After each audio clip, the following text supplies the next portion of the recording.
بسم اللہ الرحمن الرحیم والطور وکتاب مسطور فی رق منشور والبیت المعمور والسقف المرفوع والبحر المسجور ان عذاب ربک لواقع۔ یہ جتنی 6 آیات ہیں، 5 آیات ہیں جو قسموں پر مشتمل ہیں، اور یہ قرآن مجید کے مختلف مشکل مضامین میں سے قسموں کا مفہوم معین کرنا۔ طور، قسم ہے طور کی۔ طور عام پہاڑ کو بھی کہا جاتا ہے، اور خاص طور پر وہ پہاڑ جس پر کہ حضرت موسیٰ علیہ السلام ہم کلام ہوئے اللہ تعالیٰ سے۔ وہ کتاب مسطور، اور وہ کتاب جو لکھی ہوئی ہے۔ میرا گمان یہ کہ یہاں مراد تورات ہی ہے، اس لیے کہ وہ لکھی ہوئی اللہ کی طرف سے آئی ہے۔ قرآن مجید جو ہے قلب محمد پر نازل ہوا ہے، وہ کہیں اس طریقے سے کسی کتاب میں چھپی ہوئی لکھی ہوئی آپ نازل نہیں ہوئی، لیکن وہ تورات جو دی گئی تھی وہ تو ان تختیوں پر، پتھر کی تختیاں تھیں جن پر لکھی ہوئی حضرت موسیٰ کو دی گئی۔ کتاب مسطور فی رق منشور، کشادہ ورق میں۔ معلوم ہوتا ہے کہ وہ تختیاں خوب کشادہ تھیں۔ اب یہ 3 تو ہو گئی حضرت موسیٰ علیہ السلام کے حالات سے متعلق۔ کوہ طور پر انہیں مخاطبہ اور مکالمہ الہی سے وہ سرفراز فرمائے گئے، انہیں کتاب دی گئی کشادہ تختیوں میں۔ والبیت المعمور، اور قسم ہے بیت معمور کی۔ اب اس میں اختلاف ہے۔ ایک رائے یہ ہے کہ بیت اللہ کو کہا جا رہا ہے اس لیے کہ یہ ہر وقت آباد رہتا ہے، بھرا رہتا ہے، لوگ موجود رہتے ہیں۔ ایک رائے یہ ہے کہ بیت المعمور جو ہے وہ 7ویں آسمان پر ہے، بالکل اسی کعبے کے محاذات میں، اسی کی سمت میں 7ویں آسمان پر بیت المعمور ہے۔ لیکن میری رائے یہی ہے، ان لوگوں، بعض لوگوں کی، مفسرین کی بھی رائے ہے، مجھے ان کی رائے سے اتفاق ہے کہ اس سے مراد دنیا ہے۔ یہ بیت المعمور ہے انسانوں سے آباد، اور قسم ہے آباد گھر کی، اس لیے کہ اگلی قسم جو ہے سے مناسبت رکھتی ہے والسقف المرفوع، اور یہ آسمان جو ایک اونچے چھت کے مانند ہے۔ یہ دنیا ایک گھر کے مانند ہے جو آباد ہے، انسان آباد ہے، اور اس گھر کی چھت والسقف المرفوع، آسمان ہے، اونچی چھت۔ والبحر المسجور، اور پھر اس میں سمندر ہے کہ جو ابلتا ہوا دریا، جس کو ہم کہتے ہیں ٹھاٹھے مارتا ہوا سمندر، معلوم ہوتا ہے کہ کوئی چیز، وہ اندر سے کوئی چیز اس کو جوش دلا رہی ہے۔ بہرحال ان قسموں کے بارے میں 1 سے زائد آراء ہو سکتی ہیں۔ اصل شے کیا ہے جس پر یہ قسم کھائی؟ یہ وہی ہے جو سورہ ذاریات کی تھی، ان عذاب ربک لواقع ما لہ من دافع۔ تیرے رب کا عذاب یقیناً واقع ہو کر رہے گا، اور کوئی نہیں ہے کہ جو اسے دفع کر سکے، روک سکے، ٹوک سکے، موڑ سکے، دور کر سکے۔ جب وہ عذاب آ جائے گا تو جیسے کہ ہم نے کہا سورہ شورى میں پڑھا ہے کہ اس دن سے پہلے ان یاتی یوم لا مرد لہ من اللہ، پھر اس کو لوٹانے والا کوئی نہیں ہوگا۔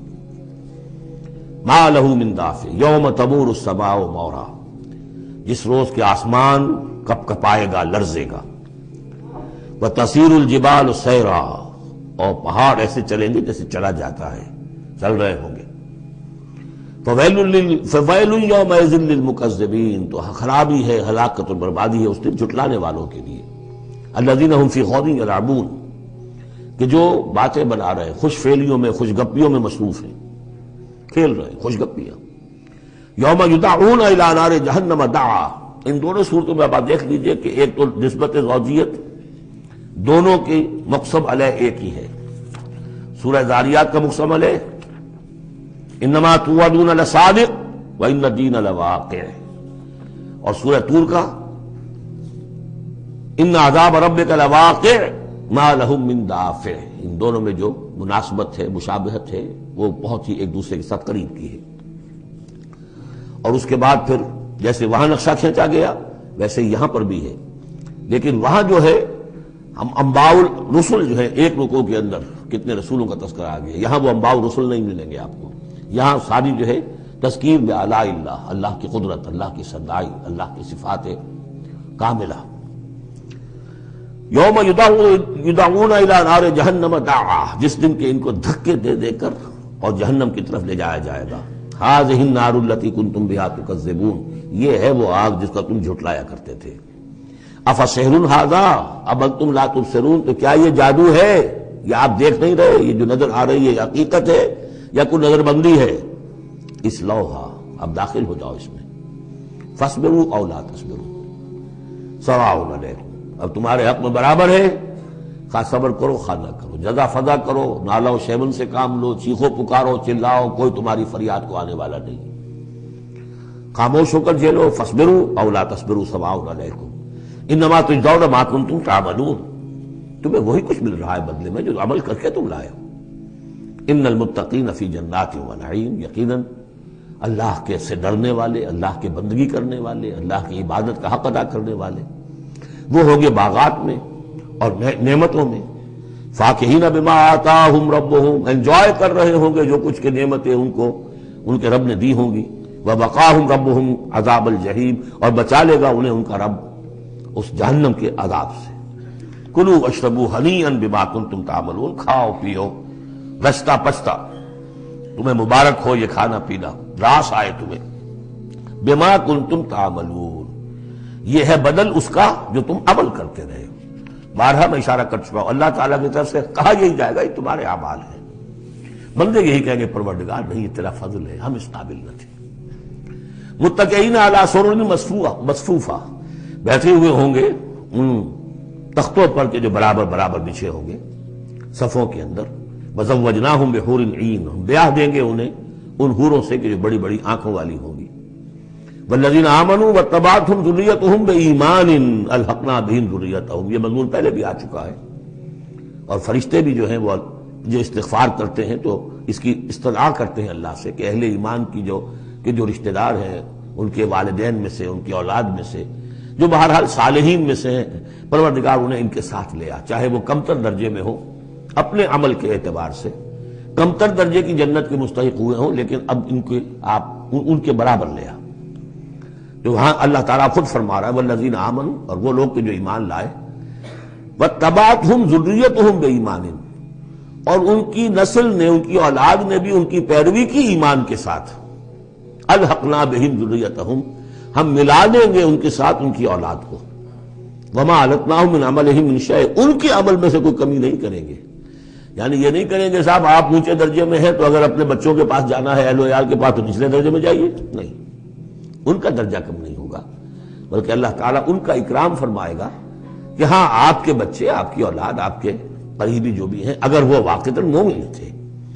وہ امتحان پاس کر چکے ہوں، جو چاہے 3rd ڈویژن میں پاس کیا ہے انہوں نے، پاس کر لیا ہے تو اب آپ کے ساتھ اگر آپ 1st ڈویژن میں آئے ہوئے ہیں تو اللہ کر دے گا اپنے فضل سے انہیں آپ کے لیے، تاکہ آپ کو آنکھوں کی ٹھنڈک نصیب ہو جائے۔ والذین آمنوا واتبعتہم ذریتہم بایمان الحقنا بہم ذریتہم وما علتناہم من عملہم من شیء کل امرئ بما کسب رہین، ہر انسان جو کچھ اس نے کمائی کی ہوئی ہوگی اس کے عوض رہن ہوگا۔ وَأَمْدَدْنَاهُمْ بِفَاكِهَةٍ وَلَحْمٍ مِّمَّا يَشْتَهُونَ، اور ہم نے سپلائی لائن ان کی مستقل قائم کی ہوئی ہوگی، پھلوں کی بھی اور گوشت بھی، وہ گوشت جو انہیں پسند ہو، جس چیز کا گوشت چاہے تیتر کا چاہیے، بٹیر کا چاہیے، جو چاہیے حاضر ہے۔ يَتَنَازَعُونَ فِيهَا كَأْسًا لَا لَغْوٌ فِيهَا وَلَا تَأْثِيمٌ، وہاں انہیں وہ جام ملیں گے، وہ پیالے ملیں گے جن میں وہ مشروب ہوگا کہ جس میں کوئی لغو بات نہیں ہے، اس میں نہ کوئی بکواس اس کے نتیجے سے انسان پر آتی جیسے کہ شراب دنیا میں پی جاتی ہے، ولا تعصیم، اور نہ کوئی گناہ میں ڈالنے والی بات، لیکن یہ ایک سرور، ایک کیف ہوگا، وہ کیف انہیں مل جائے گا۔ لیکن وہ جنت والے جو ہیں وہ ایک دوسرے سے ذرا جھگڑیں گے، خوش فہمی کرتے ہوئے ایک دوسرے سے وہ دوستانہ انداز میں وہ جام چھینیں گے۔ یتنازعون فیہا کاسا لا لغو فیہا ولا تعصیم ویطوف علیہم غلمان، اور ان پر گردش میں رہیں گے ایسے چھوکرے، ایسے لڑکے، بوائز جنہیں آج کل آپ کہتے ہیں بوائے، تو وہ بوائز ہوں گے وہاں پر بھی، غلمان لہم کانو، وہ ان کے ہوں گے خادم، اور ایسے اتنے خوبصورت ہوں گے کانہم لؤلؤ مکنون، ایسے ہوں گے کہ جیسے موتی ہوں کہ جنہیں غلافوں میں رکھ لیا گیا ہو۔ واقبل بعضهم على بعض يتساءلون، اور وہ اہل جنت جو ہے ایک دوسرے کی طرف رخ کریں گے اور سوال کریں گے ایک دوسرے سے، بات گفتگو کریں گے، قالوا انا كنا قبل في اهلنا مشفقين، کہ ہم تو اس سے پہلے دنیا میں جب تھے تو اپنے اہل و عیال میں ہم تو ڈرتے ہی رہتے تھے، پتہ نہیں اللہ کو ہماری عبادت قبول ہے یا نہیں ہے، پتہ نہیں ہمارے اندر خلوص ہے یا نہیں ہے، ہماری کوئی غلطی ایسی تو نہیں ہو رہی ہے کہ جو ہماری ساری محنتوں کو اکارت کر رہی ہو، تو ہم تو لرزاں و ترسا رہتے تھے۔ قالوا انا كنا قبل في اهلنا مشفقين، دنیا میں جب ہم تھے اپنے اہل و عیال میں تو جو ہم سے بن پڑ رہا تھا وہ کر رہے تھے، لیکن یہ کہ ہمیں ڈر رہتا تھا۔ فمن اللہ علینا، تو اللہ نے تو بڑا احسان کیا ہے ہم پر، ووقانا عذاب السموم، اور ہمیں بچا لیا ہے اس لو کے اور جہنم کے عذاب سے۔ انا کنا من قبل ندعوہ، یہ ضرور ہے کہ اس سے پہلے جب ہم دنیا میں تھے ہم اللہ سے دعا کیا کرتے تھے، اللہ کو پکارا کرتے تھے، استغفار کیا کرتے تھے، اس سے دعا کرتے تھے۔ انہ هو البر الرحیم، یقیناً وہ بہت ہی نیک سلوک کرنے والا، بہت ہی رحم فرمانے والا ہے۔